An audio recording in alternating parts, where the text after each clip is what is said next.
Good morning, everyone. And again, very grateful that you guys are joining us for Signals and Symptoms podcast. We have two amazing guests today. Number one, Arlen Myers, which I truly respect. He is one of the most premier entrepreneurs.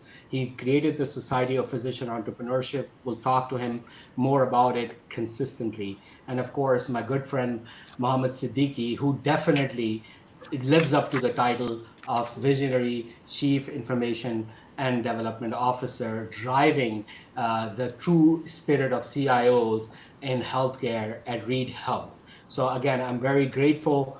Before I go into this week's updates, I just want to make sure that one of best reading is Digital Health Entrepreneurship. This is done by Arlen Myers. This helped me a lot. This is truly amazing way of put everything together. As a matter of fact, that is one of the books that inspired me to go into entrepreneurship and then go from there. So if you are really looking into becoming healthcare entrepreneur, this is a first and a must read. Okay, going back to some of the updates, Microsoft is going to spend 15.2 billion in UAE with Nvidia. So we're seeing a significant amount of investment going into internationally, and I know Harvey keeps talking about it. Ira Health lends 18.2 million to expand post-acute platform, which is very important. Just telling you, being an acute stroke physician, neuro ICU physician, post-stroke care is extremely post-stroke care or post-acute care is so important, and I'm congratulations to them. Sanofi, which is a big pharma company, and Quant team up to advocate AI-powered digital twins and clinical trials. By the way, just Arlen Myers is going to be at AI Med. We're going to have a session on digital twins with Anthony Chang. Was there 2 sessions ago. Please make sure you attend that session. It is extremely important, and this new clinical trial simulation is going to be making wonders, and we're going to decrease the cost of creating new drugs. Prosper AI raises 5 million for voice AI platform. Again, we are churning into what we call true multimodality. Inspire AI 100 million Series B led by AI driven future for senior living. Um, Sword Healthcare 102 million for solves long-standing threat to patient access and experience. This is Ed's favorite topic. So Ed, you can comment on it. Again, I go fast, and anyone while we are having the discussion, feel free to do this. Caregility, an amazing telehealth company, used to be my competition when I was VP at Vivan Health. Just generated get 25 million. Amplify is another care delivery system. Get 20 million Series B. Of course, Nvidia hits 5 trillion valuation, which I believe now is the peak. And then, as you know how the move goes, you get all the investment in infrastructure, and now we're coming to the application layer, and you're going to see a lot of application layer companies, especially with the turning economic environments, getting massive funding moving forward. This is something that I think Mohammed Siddiqui can teach me about. Vanderbilt to buy CHS, Tennessee Hospitals at 600 million. There's continued consolidation in the hospital space. Tesla Cybercup may have a steering wheel. After all, the reason I put this is you need to understand the difference that this whole podcast is all about. Hype versus reality, and then there's always created a hype, but you have to understand reality is different. So some of the good readings, generative AI teaching assistant for personalized learning and medical education. This is Arlen's favorite topic, and you're going to see that this is again very important. They're using RAG-based approach, but at the end of the day, this is something if you're really looking into using AI in medical teaching, it's a very important read for you guys. MOME is an architecture that we are also moving to a mixture of visual and language experts. And the idea is to bring large models in a small size so they can, like how we deliver at Save Life AI, Edge AI, they're going to be changing some of these architectures. And medical imaging segmentation is extremely important. And this is amazing paper to read through this. Why foundation models in pathology are failing. Again, this is important for a reading that pathology is different than radiology. Radiology is modalities, and we are doing foundation model per modality. But pathology, we have been doing it as a whole, and I think that is the reason that it's failing. We should have a skin foundation model, thyroid foundation model, tongue foundation model, etc. And that's one of the things that we should look at. High quality visual question answering. Again, visual question and answering is going to be very important in terms of generating true clinical decision support. Again, very good read. Those who are looking at Amar Doctor is from Bangladesh. interestingly, and they actually developed something what Ed has been talking about, essentially primary care. This is really about, this is for primary care triage. And this is again, and Harvey keeps talking about Morocco and everything, and you're going to see that internationally we are seeing much more innovation. And you guys can talk about how regulation here is giving you a problem. Again, mammography, I'm not going to talk about it. Our models are going to come out by the end of January as well, FDA approved. This is very important topic. We talked about Sherry. As a matter of fact, again, AI Med is going to hold an amazing session with Sherry Devala. We're going to put that in the show notes as well, that how you need to do AI governance more better.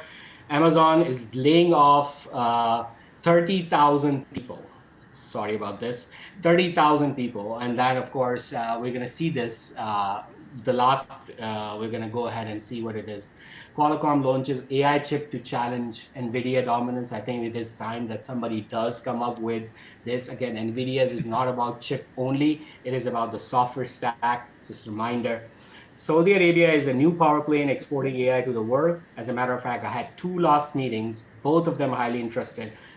By the way, just to let you know, Arlen introduced me to a Sheikh's nephew, I think last year. They didn't go anywhere, but I'm just telling you how these great people has helped me, and I'm extremely grateful to them all the time. And then study finds that evidence that text-based therapy eases depression. Again, these are things that we are looking at, that AI is constantly becoming good. This is a very good data if you're looking at how to extract medical orders from patient-doctor consultation. So if you are looking at some of these data sets, this is a very good place to look for. Again, a reminder, our own Harvey Castro is going to do a TED Talk here in Dallas, South Lake. Many congratulations to him. Please, we're going to put that in the show notes, and make sure you guys attend that TED Talk live and shake his hand.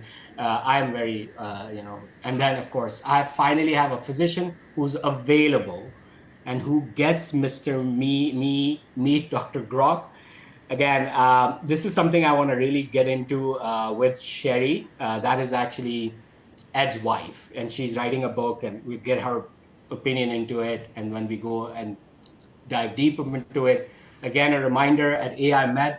Mohammed, are you coming there by any chance? Just want to know. No, I'm not.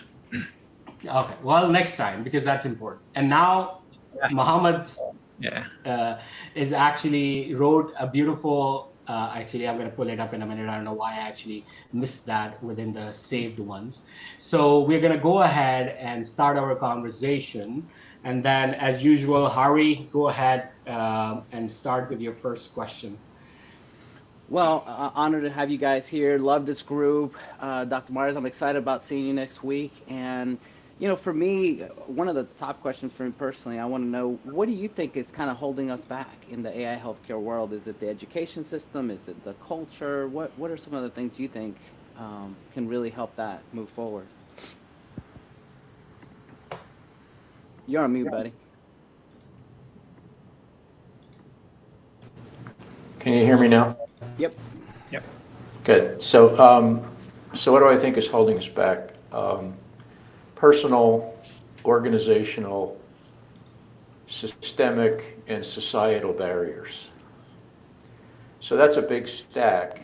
And I'll just headline it. The personal is why we keep creating sick care providers that don't have an entrepreneurial mindset.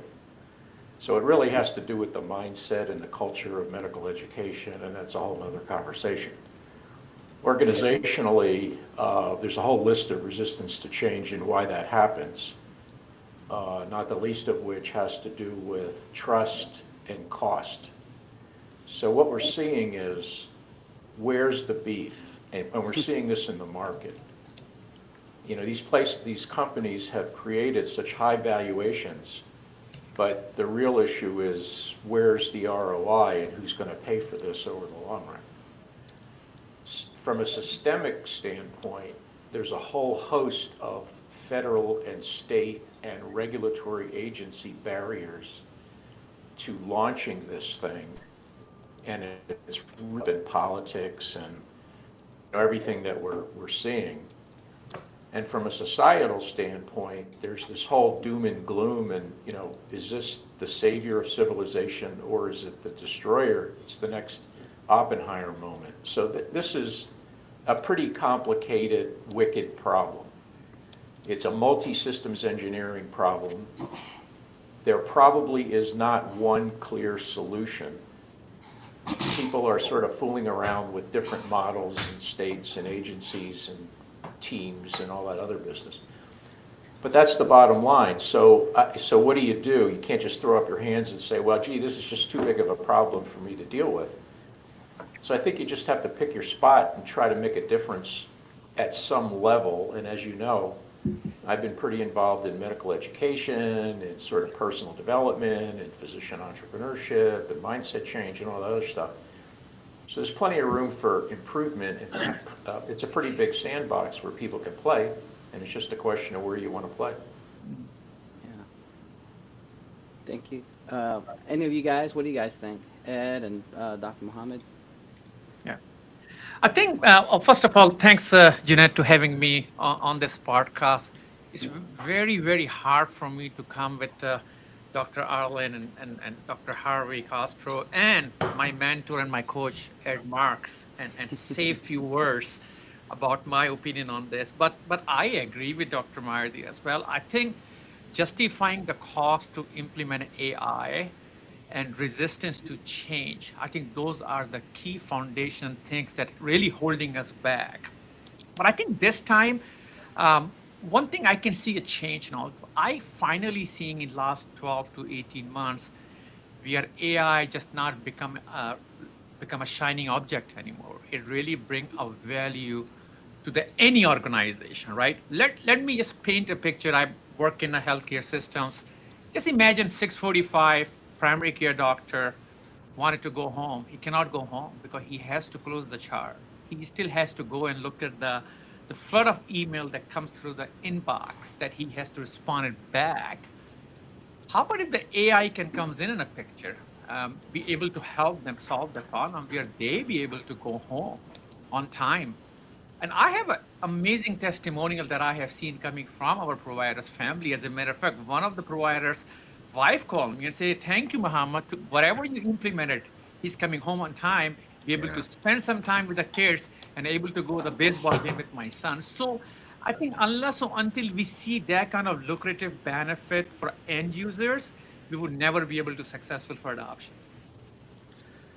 Yeah, that goes in line with something Mohammed has recently published. So if you don't follow him on LinkedIn, you should.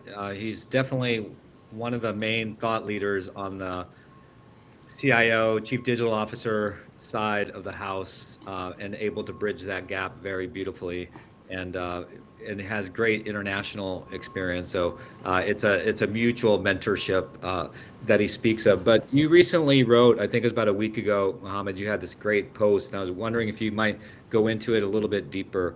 How you watched 22 hospitals close. This was sort of the byline, while reading about 85 more cutting staff, and you're like, it doesn't have to be that way. There's things that we can do. Can you talk about a little bit about that epiphany? Because I think it kind of goes in line with what you were just speaking about. Oh, well, thank you, Ed, as well. I think here's a reality, and I think everyone in healthcare leadership knows this very well, right? We are facing what I call unsolvable math. That we don't know how to calculate this math here, right? The labor inflation is running so high. I think you guys probably know better than I do, with 5 to 15% annually. Reimbursement rates are not really increasing, right? Maybe we're getting lucky to get maybe 3% from the payer there, right? If you're lucky, margin are razor thin nowadays. We're not really getting the funding that we used to get, even for the research anymore. I have worked in Middle East, where we don't really have that much write-off. I mean, I work in a hospital where we have literally a 50% write-off every year for our revenue. That means we're losing money there every time that we don't get paid or we get denied on a claim or something there. So absolutely, I think when I saw the news, and of course I'm a diehard Chicago Bears fan, watching that the same time game and see the news comes out, that really put me in a pause and say, listen, why we are letting go so many of these amazing, great mind, and at the same time blaming on artificial intelligence on AI. And to be honest with you, this is not the blame for AI. I think we should blame for the reimbursement and the current system that we have in place. To be honest with you, as a matter of fact, the only remedy is out there that can help us is the AI and technology. I mean, just think about this, right? I mean, I look at the patient persona from beginning to the end. When patients are booking an appointment, see how frustration sometimes our patients get. They have to call contact center, and contact center say, listen, I cannot really help you. Let me transfer you call to the primary care office because this doctor has different protocol. I cannot touch his calendar. I think this is what I'm thinking. I think when we're going to empower the people to leverage an AI in a best fashion, Yeah. you got much better adoption, and at the same time, the ROI gonna be greater. And we have proven this ad very well without giving the name of the vendors, but we Yeah. have implemented ambient AI, we have implemented autonomous coding, and we have seen wonders. The result that we see, and this is not only hard ROI, I mean soft ROI, we have seen in hard ROI. When Yeah. service levels goes from increase from just by 1% to 2%, that's we talking in millions. So that's the saving we're talking about. Yeah, and Mohammed, the other point you touched on is the fact that we attracted some brilliant minds to healthcare. They get frustrated, or because of reimbursement, whatever, we have to lay people off, and they leave healthcare. And then they do great things outside of healthcare. It always pains me. Like when I see this on LinkedIn or something, right? It's like a friend, a colleague or something that used to be a leader in healthcare, and now they're in, I don't want to pick on another industry, but an industry not as important as healthcare, right? People's lives, the sanctity of life. It just pains me that we're losing because we're not addressing the fundamental issue, and we're not, yeah, and we've put AI like in this, like the bad, like that's the bad part, and that's causing all this. No, actually, it's what's going to help us get out of the funk.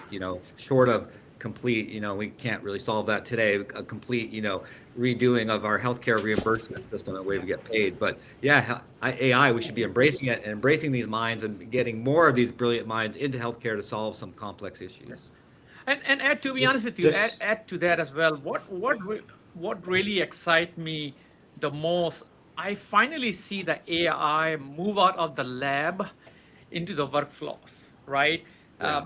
We used to have, this is no longer a size function or theory anymore. I can see that when you integrate a proper solution within your clinical workflow, you will see the value comes in. You will reduce the clicks that provider is putting on their keystroke. Yeah. You will reduce the nurse goes in inpatient rooms and see the patient, what exactly they're looking and doing there as well. I think that's where the value comes in. Yeah. Speaking of great minds joining innovation and entrepreneurship, I want to remind everyone that Arlen Myers is going to do exploring non-clinical career pathways. Definitely join SOAP. All his community is amazing in that. And then, of course, MI10. I'm going to pose a question, and then we're going to do rapid rounds today because there's so much to get into. So make your answers short, and then we'll go from there. So here's my problem as a founder. Number one, I do not find educated, which is, by the way, Arlen's article, we'll put it in the show notes, physicians, clinicians with data science background or AI background or coding background. I mean, essentially, when I talk to people, either you need to be a hipster, a hacker, or a hustler, right? Otherwise, you're not coming into my team. End of discussion. So the question is, why, Arlen, physicians are not doing this and everyone else can go around?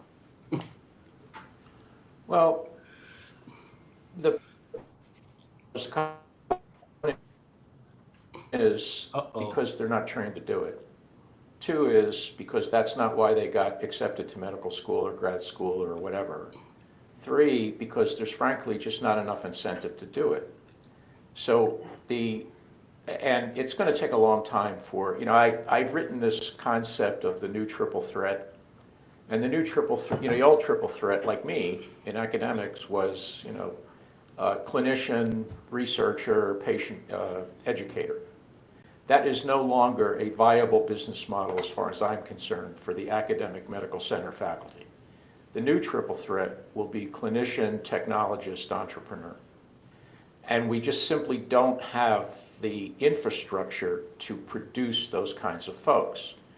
Now, the reality is that's probably not as big of a problem as we think it is because, for example, there's many business schools are incorporating artificial intelligence into their curriculum. It's part and parcel of the curriculum. Every single course has something to do with using artificial intelligence to solve a given problem, whether it's supply chain, sales, HR, management. The same thing is actually happening in medical education despite our efforts. And it's just happening because younger generations are pushing it and the medical schools are seeing it as a competitive disadvantage if they don't offer it. So I'm not that worried about it, actually, because I think what's going to happen is, it has to do with, and I say that it takes 17 years for a scientific invention to reach the standard of care. It's not going to take that long for AI to happen, because it is happening. This conversation is old news already. So people are coming prepared to do it. They're actively using it. And by people, I mean medical students, residents, early practitioners.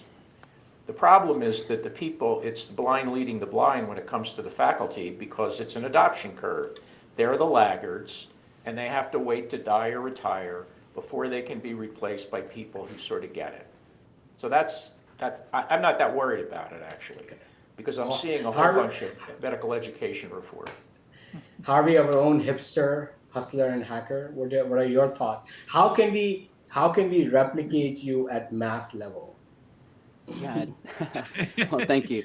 At the end of the day, it does require a skill set, right? You need to know medicine, and then you also need to know AI. But then you also need to know AI, be creative and put it all together. That's been one of my advantages in that I've had experience where I've owned hospitals, I've created healthcare system, grew it to over 400 employees. But then with AI, I have really thought outside the box and how can we take that? And so to Arlen's point, I really think it's two main things. Number one, we don't know what we don't know. So by listening to this type of podcast, following Arlen, Muhammad, hanging out with Ed here, we're going to learn. And as we learn, our village expands. And as our village expands, then we'll start accepting things. You see, 2 years ago, everybody on this podcast listening to ChatGPT is doing things way different today than they did 2 years ago. What is the difference? Education and understanding, knowing what you don't know. And so big picture, I think, is with time, I call it the AI IQ of healthcare goes up and up. And with that time, we'll understand and we'll start accepting things. And then people out there will be like, well, heck, why am I paying this vendor? I could do this myself. And with time, we're going to start seeing that improve healthcare. The rubber is meeting the road now because another reason is a failure of leadership. And the failure of leadership is at every level. I don't care whether it's a board of a freestanding community hospital or an academic medical center or a medical school or a startup, you name it. There's just a lack of leadership. I call this leaderpreneurship because it's really about leading innovators. It's not managing innovation systems. That's a different story. So people don't, so then that devolves into this issue of how do we define a chief healthcare AI innovation officer, and what's the job description? There are not a lot of folks that can fill that slot, but it leaves the void in leadership until we can fill that slot. And we can have that conversation, but I see that as a major stumbling block and an opportunity because there's no CMAI school. It's not like you go to officer training school. There's none of this. We don't teach any of this. So it's all OJT. Everyone on this call probably has learned at OJT. You didn't learn it in your formal education. I certainly didn't. So that eventually, though, is going to evolve more or And you always talk with a similar title. And you always talk about soft ROI, hard ROI. And by the way, everyone on the talk, he did help me. his GTM strategy, the way just learning from the podcast. I thank you. So Ed, now you understand. Taught me the founders what about hard ROI and soft ROI. How do I present to Siddiqui, and then Siddiqui can say, because I'm just going to be honest with you, still, I mean, Muhammad is at a different level, but when we talk about it, they still don't get the soft ROI part. And just giving you one example, I mean, a neurointensivist that I had to hire, I was the director of NeuroICU. It took us 7.5 months just to get that person in, took us $1.2 million in total. So go ahead, Ed, you go ahead and frame it, and then Ed and Muhammad, for our audiences, which includes a lot of founders like me, how should I present better, both soft and hard ROI? Ed, frame the question better. Sorry. Well, I'm smiling because I'm going to try to pull this off. I hope it works. Okay. Okay. There's a couple billboards. Hopefully you can see the Wicked one. Yeah, I see it. All right. So one of them says Little Shop of Horrors, which I think is what we're dealing with, the way our healthcare is today. But right above it is Wicked, and it says brains, heart, and courage. And that's what we need is leadership. I think I don't want to oversimplify, but I think the solution to a lot of what we're speaking about is leadership. And like Arlen was referring to the military, like even in the military, to go from to be a junior officer, you've got to go to your like when I was an engineer, I went to engineer officer basic school. Then a couple years later, before I made captain, I've got to go to advanced engineering school. So I'm always learning more engineering capabilities. Then I get to a certain level and I have to go to command and general staff college. In order to become a battalion commander, I've got to go to the next level. And before I become a field general, which I never did, but there's another school. There's a Army War College. So you're always learning and educating, and you will not advance if you don't have it. In healthcare, typically, we don't have anything like that. And so there's this there's this vacuum of leadership. And so people get promoted, right? Peter Principle, they do something good here and they get promoted here. They have nothing about AI. They're not going to be learning. There's no incentive because they don't have to, hit these different gates of education. So I think that's one thing that's super important to embrace. I know that wasn't answering, Junaid, your question, but I was just these billboards are flashing at me, and I was like, this is perfect. By the way, where are you? Which city are you in? It's Times Square right down here. So that's okay. You're in New York. What is that? Yeah. All these. Harvey, are you in Dallas or? I was just in New York all weekend speaking at an AI conference. So Arlen is in Colorado, correct? Yeah, I'm in Denver. Denver, and then Muhammad is in Indiana somewhere. I forgot. Indiana. Yeah. I'm in Indiana this week. Yep. So awesome. The other thing that came up, Junaid, and I'm afraid I try to be succinct like you want us to. I'm afraid I've kind of gone off the rail like one angle just now with the leadership. But the other one is another epiphany that happened yesterday or the day before. I was at Harvard and I was at Harvard Business School and one of the main professors, and we had some clinical leaders from Mass Gen, different hospitals like that, and then some IT leaders, all from the Boston area, just getting together. And they've never gotten together before. There's that intersection. Mohammed's great at this. I mean, he's the poster child. He gets with his clinicians. They know him. They call him the spouses call him in his example. I don't think we get into each other's worlds enough. So to expect that you've got one person that has the trifecta, which I loved, if you could get that, where they're both AI enabled or a clinician and, they have entrepreneurship. I don't know how much of that we're going to get, but we can certainly build that trifecta with a couple of people working closely together. And then they work together on the hard ROI and the soft ROI. And yeah, the soft ROI is often overlooked because no one thinks about what's the implication of that Dr. Muhammad was referring to if they can't get rid of that, if it's too much work. We know a lot of people are quitting healthcare and leaving, including clinicians, because no one understands the soft ROI. And to the figures you threw out, Junaid, it's very, very costly. So you have to present both, and you cannot. We're going to talk about this at AI Med, with a CFO who's like only interested in hard dollars. Yes, you've got to do whatever you can on the hard dollar side for sure. But you have to through storytelling, you have to make the soft ROI just as compelling. And so there's an art to that, but that has to be done. Otherwise, yeah, we think we're saving some money. We're not making this investment. All of a sudden, we've lost, all of our orthopedic surgeons, and they've left to other industries or went to a competitor who calculated that cost because it's soft. So all of it has to be included. If you haven't been, if you read the headlines this morning, if you've learned anything, it's the impact and, in my view, the counter-revolution of living in the unaffordable states of America. It's the economy, stupid. So if you're trying to understand how is this thing going to be adopted, I don't see a whole lot of evidence that it's lowering cost. Out-of-pocket expense to patients, expense to employers, Medicaid going bankrupt, Medicare on the rules, on the rails. It's the economy, stupid. So show me how this is lowering my healthcare premium. Yeah, fair. Instead of, Mohammed, it's the experience thing is valuable, and we've heard all these tears in my eyes because I use AI and I don't have to do pajama time. Okay, enough of that. Yeah. How are we reducing the cost of care so that this country doesn't go bankrupt? Yeah. And oh, by the way, Mohammed, destroy the planet doing it. Yeah. Keeping that in context, and your amazing LinkedIn post, which we'll put it in the show notes. And then, of course, Hardy is introducing me to like tons of CIOs, CMOs. Edward is gonna, make me shake hands with board members.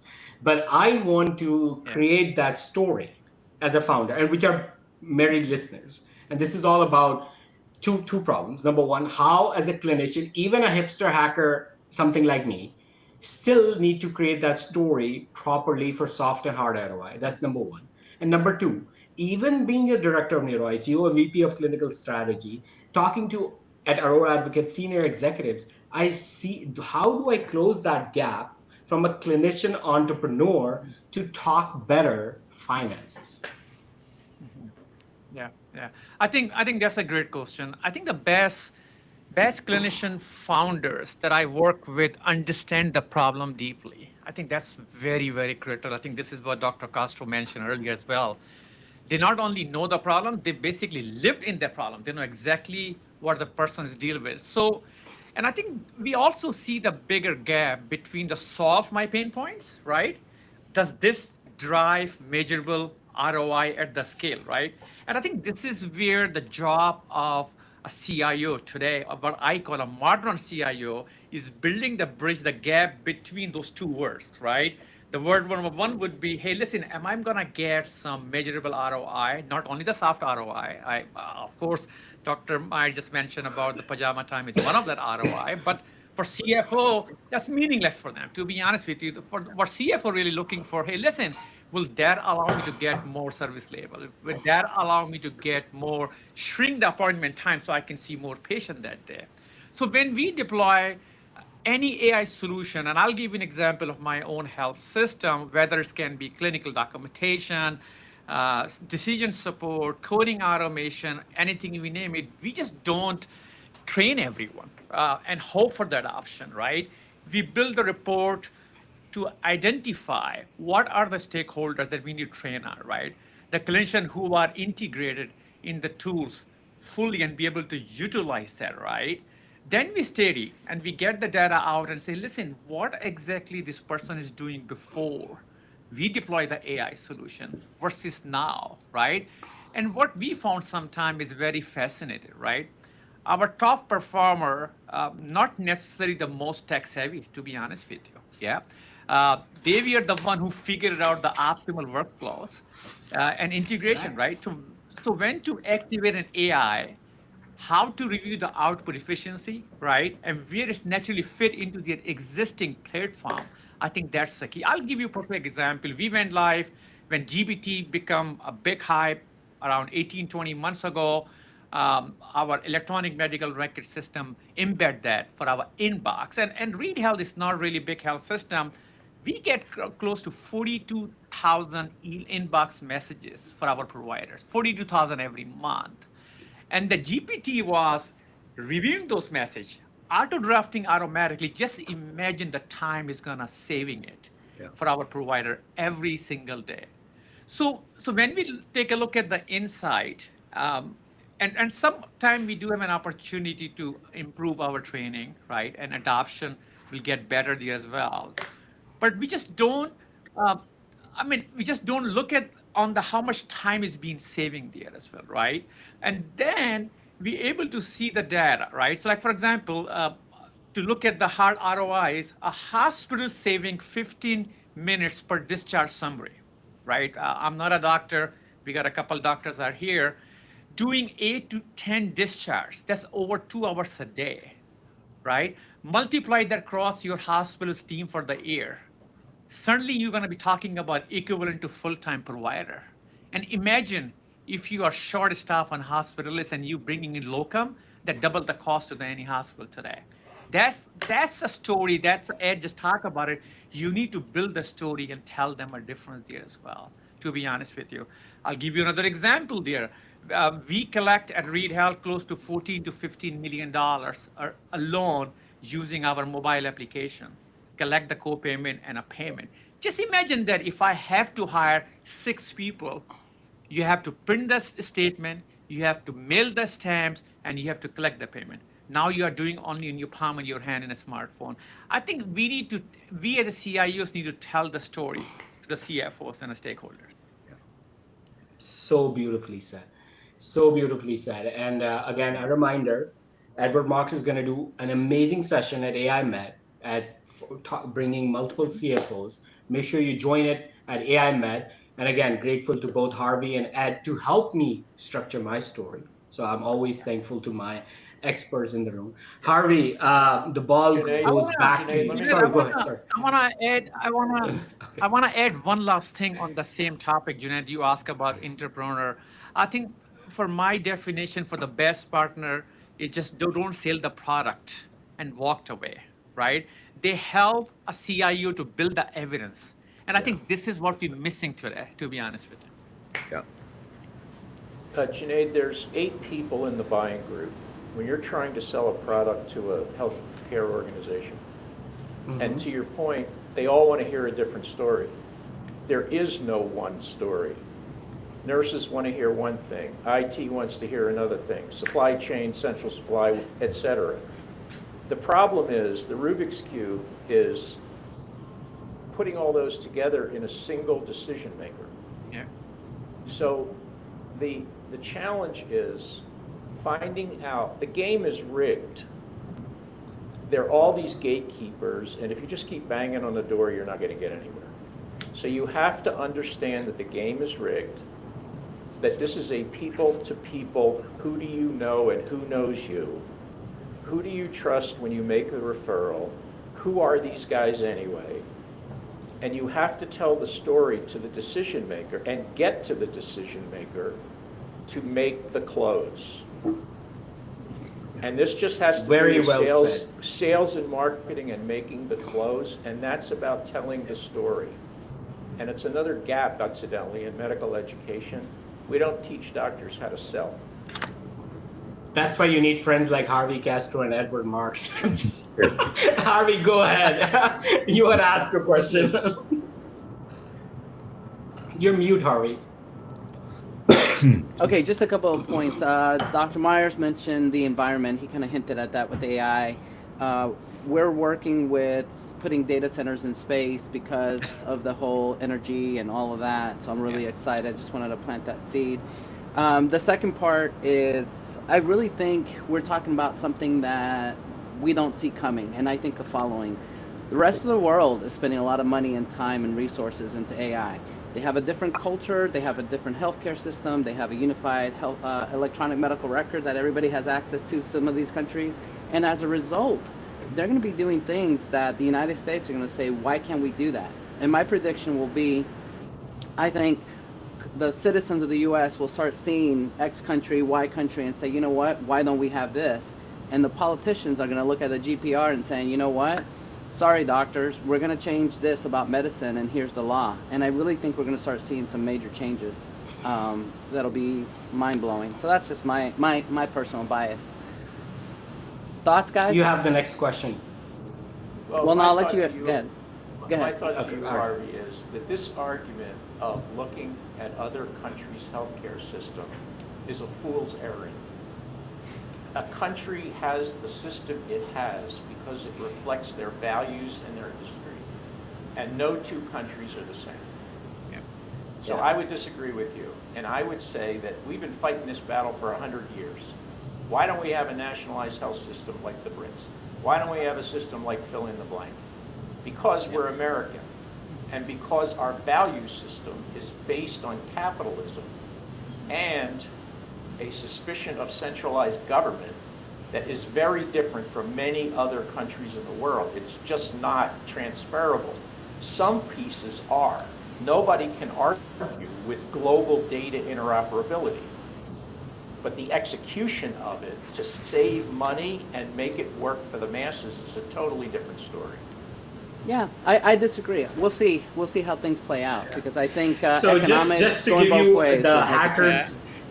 just to give you the hackers perspective, we are actually with the USCDI, ONC, and Health IT, the data rails are becoming easier. For me to integrate with Epic was much faster, easier as compared to even 6 months ago. Cerner, even in Qatar, was much easier. But you're right, data interoperability is going to remain a big issue. And I think some of the places are changing. That's, for example, Saudi Arabia is actually adopting the model of US, but government is there, but their vehicle becomes private insurances. But you're right, absolutely, Arlen. This is a combination of what Sherry called last one, human behavior and mindset plus technology. People, as Muhammad said, it is not just about technology solving. It is solving the story problem and solving the workflow problem rather than just solving the tech problem. So I think we are all on the same page. We'll see how this goes. I think I am actually personally very positive about the future of health IT interoperability in US. Again, it may still not be nationalized or all of that, but definitely the health IT piece is going to be. Ed, you want to continue with a question? We are actually reaching the limit of an hour and 15 minutes. Yeah. Okay, let's talk about what a proposed solution would be. So I'm giving our two guests a heads up that this question is going to be for them. So given all the things that we just talked about and, the current state of healthcare in America, how it's financed, things like that, certain things we can't change. But you as a leader, like what is your word of advice to other leaders, to other peers? Like what can we do in our span of control? So what are some action steps that people can do? Because I want to make sure this is practical, right? We talk a lot of theory, which is really important. But you both are on the ground. So Mohammed, maybe we'll start with you. What are some things you would tell your peer group? Like you speak a lot with Chime and others. You're a thought leader and a doer, more than a thought leader. I want to take that back. You are an executor of your thoughts. So Right. what was your I think, Ed, I think the top of my mind is embrace the technology, embrace the AI, right? Don't look at the AI as artificial intelligence as a workforce reduction, but enhancing your your access and accessibility. Fix those issues. The revenue will come to the organization. Yeah. Looking ahead, I think in 26 and 27, I had a great conversation yesterday with a few of the CIOs. We need to go beyond the ambient AI for the health system. We need to look at more and more things. We need to look at an imaging technology, enterprise imaging, where we able to contribute some more stuff there as well.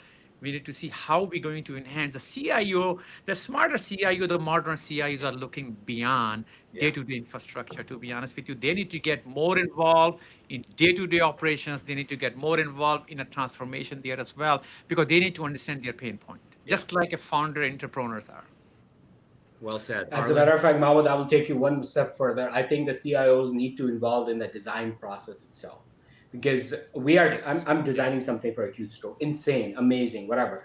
But then the CIOs come in and say, well, we need this, because I didn't really think about the financial analytics and KPIs that you have to worry about. So thank you so much for that point. And I think I am involving people personally. Arlen, you want to add some things? You have to, in my view, you have to reframe the problem. In other words, which problem are you trying to solve? In my mind, it's how do we transform a siloed, dysfunctional, sick care system of systems masquerading as a healthcare system, and how do we transform sick care to healthcare? So that's the big picture. And this is an issue all over the world. Finite resources, infinite demand. There's a mismatch. So how do we optimize resources and maximize outcomes? In order to do that, short story, change the rules. In other words, I don't care whether it's medical school, whether it's how you fund a national health program, whether it's how you run capitalism and fund these initiatives, you have to change the rules. Why? Because rules create ecosystems. Ecosystems create business models. Business models create opportunities or threats to innovate. So you have to work backwards.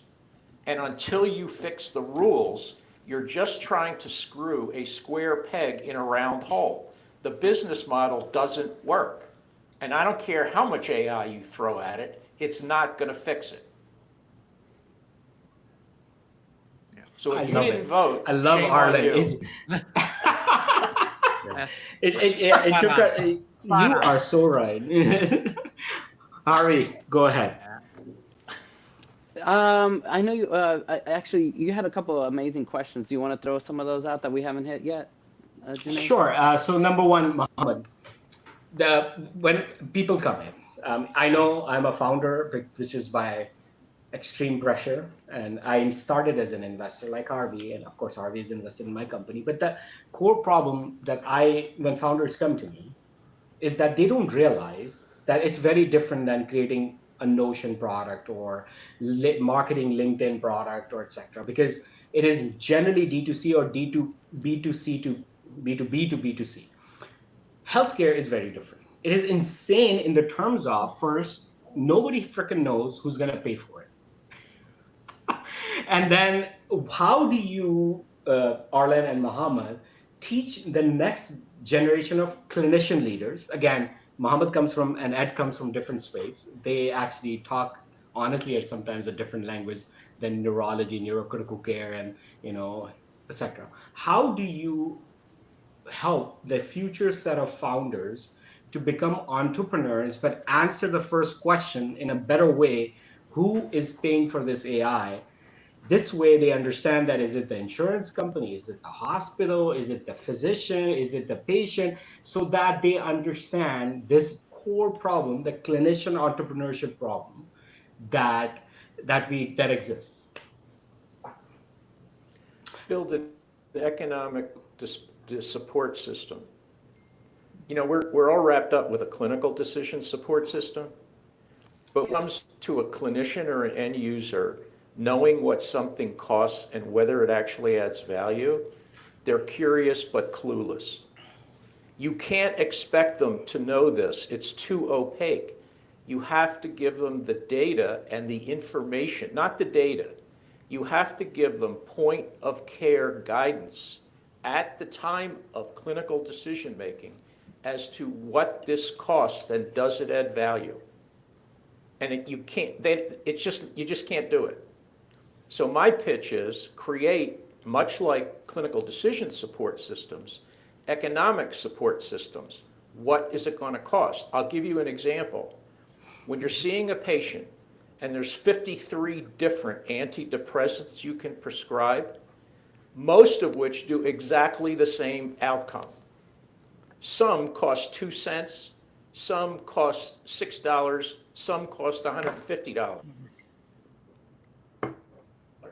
Unless it's staring you in the face at the time of the point of care. Same thing needs to happen, I think, for most things. And actually, if you looked at what happened yesterday with Medicare issuing this, we're not paying cardiologists what we used to pay them because we're sick of them using stuff that doesn't work. We're tired of paying for useless piecework. It's another step in this transition from sick care to health care. And so I think you're going to see dermatology, everybody else, including me. I'm an ENT surgeon that made a fair amount of money doing ENT surgery. I don't know whether most of what I did added any value. Probably most of it didn't. It was like my CV. It was a lot of crap. So I don't know what, but you can't expect people to know how to do this. You have to give them the point of care tool to help them make the right decision. And we don't have that. Ed keeps talking about this sandboxing idea. So Ed, why don't you rephrase my question with a sandboxing that you love? Sorry, my mind was already on a new idea that came up. Go ahead. And then you can ask Mohammed the same question. Yeah, I just think, I'm always about the solutions. Like, yeah, we know the current state, it's not sustainable. How do we sort of leapfrog as opposed to incremental, and there's incremental things we're doing today, and that's why we see some progress.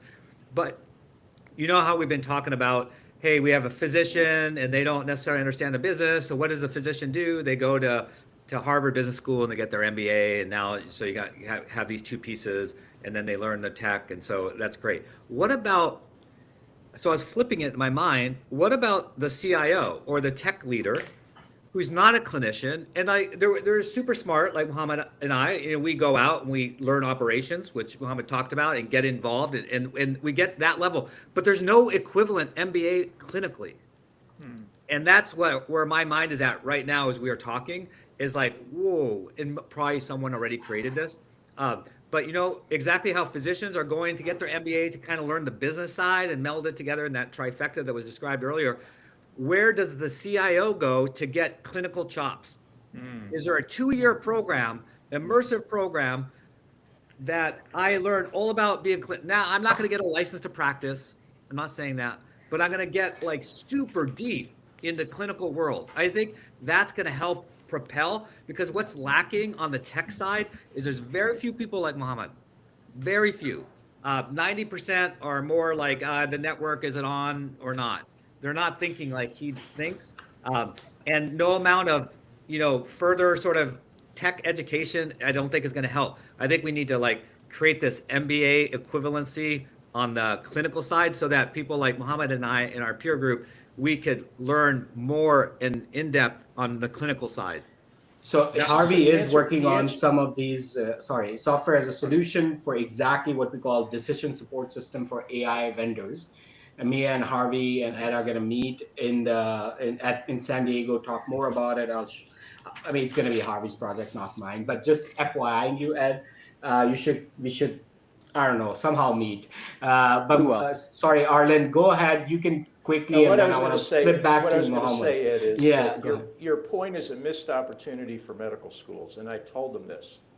What I've suggested is essentially a community college for techies at medical school. Yeah. So that you put them through a 1 or 2 year program where you introduce them to the lingo and the culture and the people and the whatever, so they at least get some understanding. And this has to do with the same way with doctors. How do you create people who can be bilingual without an accent? Yeah. They at least understand the jargon, maybe they understand the culture. They kind of get some insight. And this is no different than biodesign programs where, you as an engineer understand that, where the bioengineers, day one, get sent to the wards. Yeah. And they watch doctors do what they do. Same thing with the data thing. I just see this as another biodesign program for techies. Yeah. And you can take advantage of the fact that you have this curriculum, so why not offer it, who incidentally will pay a lot of money to do it. Because now you can't get international students to pay the full freight. Okay. Mohammed, what are your thoughts? Yeah, I think I agree with Ed. When I started my journey in a CIO role, I took and luckily the Chime, which is a great organization, I think Ed there, and that's how I come to know Ed. Ed works my facilitator for the CIO boot camp. I think, Ed, to learn what I know today, I think the best advice I can give it to the CIOs, even the founder, spend the time in a floor. Yeah. So when I started at Reed Health, I asked my CEO, can I please get an office very next to the ER? Why do I want to do that? Because I really want to see a person walk in Yeah. and going through the whole journey, I can witness that pain point. Spend time, do the rounding. So I do rounding 4 or 5 times a day in my hospital, to be honest with you. Talk to variety of different roles, can be a nurse, can be NP, AP, and all those people, and learn their pain point and ask them, what is the opportunity you see there? And see if I be able to transfer that opportunity using a technology to solve their problem. So I don't think you're going to learn that in a school on a textbooks, to be honest with you. You're going to learn that by doing it. And this is my advice to everyone. Yeah. Uh, We're unique though, Mohammed, but it's great advice. I did the same thing. You know, I worked in the OR 1 shift a week at the Cleveland Clinic. But yeah, there's not enough of that for sure. But that's an easy thing. Anyone can do. It's free. Yeah. It's free. Well, again, I'm extremely grateful for the people who joined us live. And then, of course, the recorded solution, YouTube, and everything is going to come in a few episodes. Nicole, our producer, is going to publish through. Just again, a reminder, Harvey Castro is doing the TED Talk. Edward Marks at the AI Med is going to do CFO. Arlen Myers is going to talk about clinicians becoming more entrepreneurs. Mohammed is always on LinkedIn. I hope you could have seen him and AI Med, but in future, especially, we're going to bring them all of these together. The 3 things that I learned from the podcast is number 1, we do need to understand pain points better and then discuss not solutions, but workflows. Number 2, we do need a solution for economic decision support for CIOs, which is again, one of the founders will be able to help them and even maybe fund them to build that solution. And number 3, I think education requires collaboration if you are going through the Arlen Myers route, or on the job learning is very important that you interact with people deeply and not just say hi, hello. Again, I'm very grateful to my guests, Arlen and Mohammed. I'm very grateful to my friends and experts on a regular basis, Ed and Harvey. Next week, we're going to talk about, Talia Baker is coming. We're going to talk about uh, generating clinical evidence at the point of care for improving guidelines in oncology. So Talia Baker is a transplant surgeon. So hopefully I'll see you there in the next week as well. I'll be going live from San Diego. So see you guys. Thank you so much, everyone.